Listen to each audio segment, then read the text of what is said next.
We are back with another edition of Crime Briefs. We will be looking at the Kahler family saga today, where a horrifying crime is intertwined with Kansas 1995's strict laws. Question: does mental illness allow for premeditated crimes? We'll examine a criminal case that challenges the limits of justice. Kahler's family was once known for its happiness and harmony, but that changed when their patriarch tried to use the insanity defense to avoid responsibility for his appalling acts. Experts said that despite his claim, his mental health was confirmed. They suggested his actions were motivated by anger and jealousy towards his ex-wife for abandoning him and against his daughters who sided with her. Crimes motivated by intense jealousy or a desire for revenge, which is a common motivation, are not uncommon.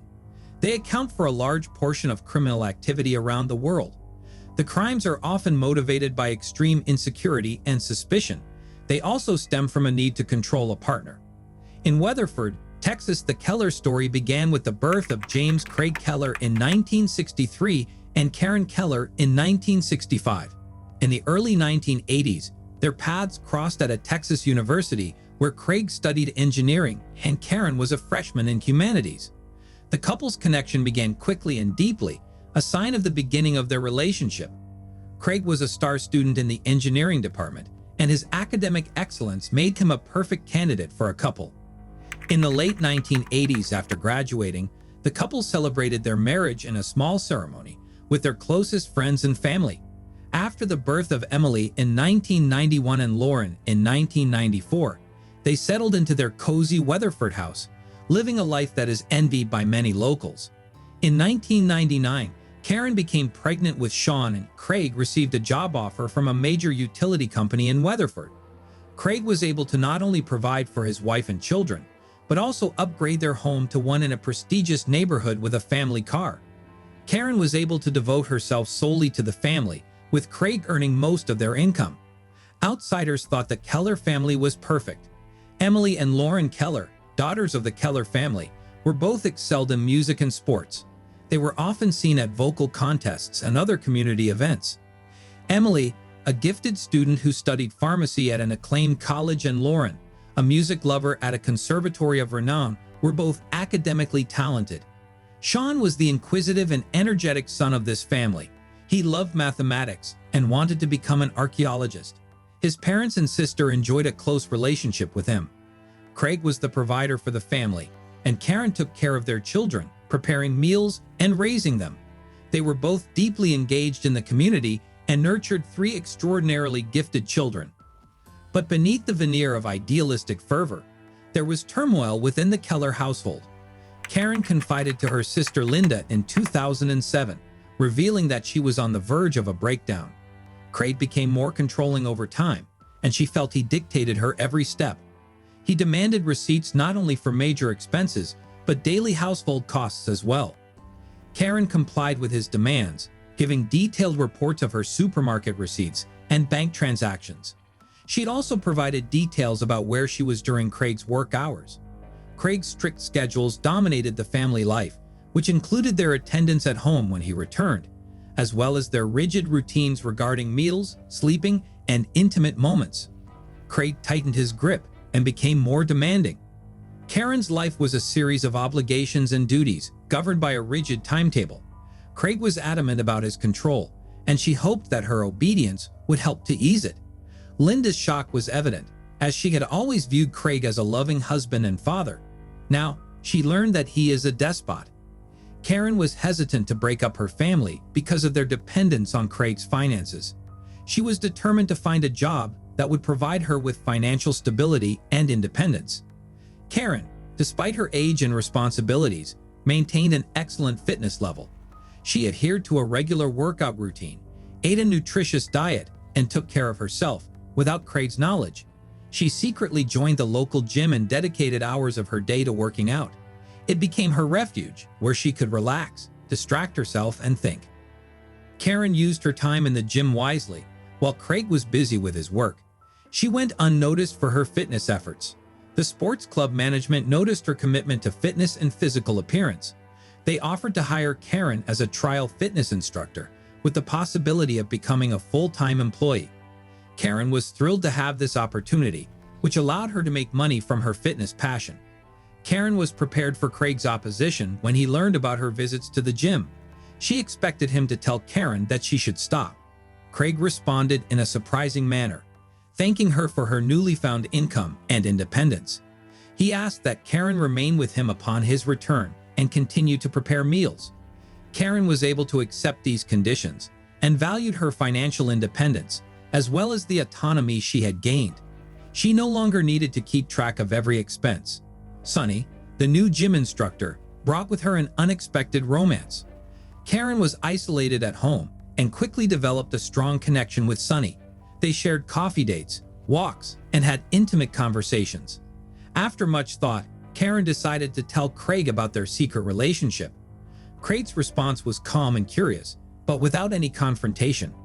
Karen was stunned by his proposal that she be included in the relationship. Craig, despite his initial hesitations and a desire to revive his marriage, pursued Sonny by showing affection. Craig's manipulation led to the abrupt termination of this arrangement. Craig was offended by the decision and demanded that Karen cut ties with Sonny. Karen, however, had a genuine love for Sonny. She contemplated a major life change away from Craig. Craig, whose family was experiencing turmoil and pain, decided that moving to Columbia, Missouri would be the best thing for his family. He began a job search that eventually led to him being hired as an assistant water director. Columbia is located near Kansas. This move was seen as a way to end Karen's friendship with Sonny and restore stability in the family. In the summer of 2008, the Kahler family's relocation brought about a set of challenges as the children were tasked with adapting to new schools, forging new friendships, and acclimatizing to a different city. Despite a comfortable financial standing prior, Craig's move to a more lucrative role in Columbia was underpinned by his hopeful but misguided belief that distancing Karen from Sonny would mend their strained marriage. Contrary to Craig's expectations, Karen and Sonny maintained their connection through frequent calls, texts, and clandestine meetings, choosing neutral grounds for brief reunions. This reinforced Karen's realization that her marriage was irreparable, leading her to see divorce as the only path forward. Their covert relationship persisted until December 2008, during a family visit back to their hometown, where a gathering saw both Karen and Sonny in attendance. Initially discreet, their interactions grew more overt as the evening wore on, emboldened perhaps by alcohol, culminating in public displays of affection. Craig's reaction was one of incandescent fury, feeling publicly dishonored among friends, acquaintances, and colleagues. His outrage spilled over at the event, leading to a public altercation with Karen and Sonny and a violent confrontation with Karen afterward, resulting in physical harm. The domestic strife escalated upon their return, culminating in Karen's firm declaration of her intent to divorce and pursue custody of their children. Craig's initial attempts to salvage the marriage through apologies and pleas for unity were futile against Karen's determination. In a bid to reverse her decision, Craig sought the intervention of mutual acquaintances, to no avail. Karen's confession of her love for Sonny and her long-standing unhappiness in their marriage cemented her decision. By early spring 2009, the tension reached another climax, with Craig resorting to violence once more, leading to his arrest following Karen's report to the authorities. Craig defended his actions at the police station as an attempt to pacify Karen, attributing her injuries to his restraint rather than aggression. Before the divorce was finalized, Karen, prioritizing her and her children's well-being, decided to move out with them. This decision deeply wounded Craig, particularly when he discovered that his daughters supported their mother, interpreting their alignment as recognition of Karen's newfound happiness. Craig felt a profound sense of betrayal, leading him to sever communication with Emily and Lauren, focusing his attention solely on Sean during weekend visits, while deliberately neglecting his daughters. Amidst the divorce, Craig harbored a diminishing hope for reconciliation. Driven by jealousy and an obsession with control, he resorted to stalking Karen. He meticulously monitored her residence, shadowed her movements throughout the town using a rented vehicle, and even endeavored to plant a covert camera in her house during her absence.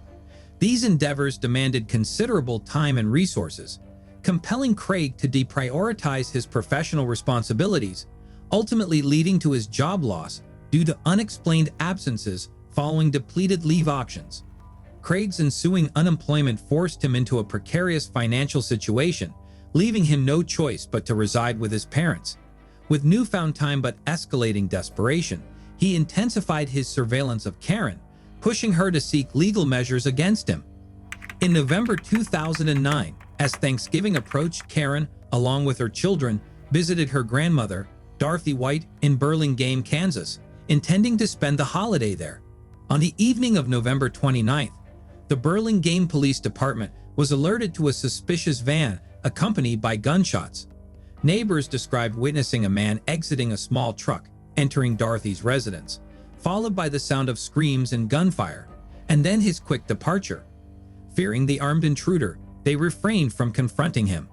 Upon police arrival, they were met by Sean in a state of shock, unable to articulate the tragedy that had unfolded. The police were confronted with a grim scene. Dorothy, injured yet alive despite gunshot wounds, near the entrance. Inside, Karen was found deceased in the kitchen, a victim of a fatal chest shot and subsequent headshot.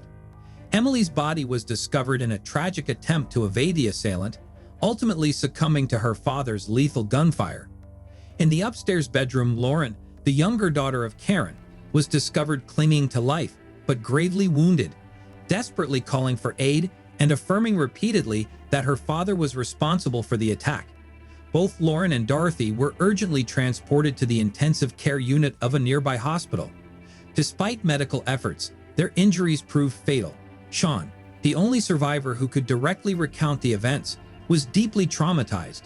Psychologists engaged with him to aid in his recovery, yet it was imperative to obtain his detailed account as the primary eyewitness to the harrowing ordeal. Sean relayed that on the fateful evening, as his mother busied herself in the kitchen, his father entered through the unlocked rear door, brandishing a shotgun. Without uttering a word, he fired at his ex-wife, shooting again as he closed in on her. Paralyzed with shock, Sean watched as his father momentarily turned the gun towards him, offering a piercing look rather than firing. Seizing the moment, Sean fled outside, heading towards the front to alert his grandmother and sisters. Yet the sound of more gunshots halted him, prompting him to seek refuge in an outbuilding, where he remained hidden, fearing his father might pursue him. The police promptly issued an alert for Mr. Keller, cautioning that he was armed and exceedingly dangerous. Reports of a hastily driven truck provided clues to his escape route. Eventually, he deserted his vehicle in a secluded wooded area, proceeding on foot. The law enforcement officers rapidly closed in on him, culminating in his arrest. Found in his possession the following morning were a rifle, ammunition, and prescription medication for depression and anxiety, indicating his troubled state. Mr. Keller displayed no resistance upon arrest, appearing indifferent, bewildered, and scared. He admitted to being armed, but maintained he had no plans to use the weapons. Moreover, he acknowledged his actions, believing the authorities were already informed. At the police station, Craig openly accepted responsibility, sharing with the officer the turmoil stemming from his wife's affair with Sonny and the public humiliation he endured. He spoke of his failed efforts to salvage his marriage, which cost him his job and much more. He lamented his diminished self-esteem, feeling betrayed by those closest to him, including his daughters, leading to his drastic and tragic actions. Craig's trial began in December 2010 with legal representation from Thomas Heaney.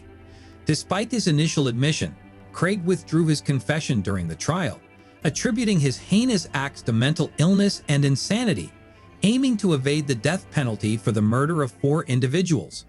Heaney sought to depict his client as emotionally and mentally distressed due to the unraveling of his personal life, his wife's departure for another person, his children's allegiance to their mother, the loss of his job, and the necessity to return to his parents' home. The defense argued that these circumstances precipitated Craig's breakdown, leading him to commit the crime under a state of mental illness, devoid of awareness of his actions. However, it's critical to recognize that Kansas, the state where the crime and trial took place, had eliminated the allowance for insanity pleas to mitigate sentencing. The prosecution challenged the defense's claim, finding no evidence of insanity or diminished capacity at the time of the crime. Rather, Craig's actions were deemed deliberate, evidenced by his premeditated purchase of firearms and ammunition, and his choice of Dorothy White's house, knowing his family would be gathered there. He methodically shot each victim twice to ensure fatality, sparing only his son Sean, whom he allowed to flee. In August 2011, Craig was convicted on all counts and received the death sentence. At the sentencing, Sean made a poignant statement, expressing no desire for his father's execution, given he was Sean's sole remaining immediate family member. Despite various appeals by Craig and his defense, the conviction stands firm. Craig Kahler remains incarcerated, persistently seeking a review of his case and the overturning of his death sentence. Following the tragedy, Sean was placed under the guardianship of his maternal grandmother. He has since reached adulthood, completed his education, and chosen to stay and work in his native state. We thank you for tuning in and encourage you to subscribe to our channel. Don't miss out on future stories. Make sure to hit the bell icon for notifications on our upcoming shocking tales.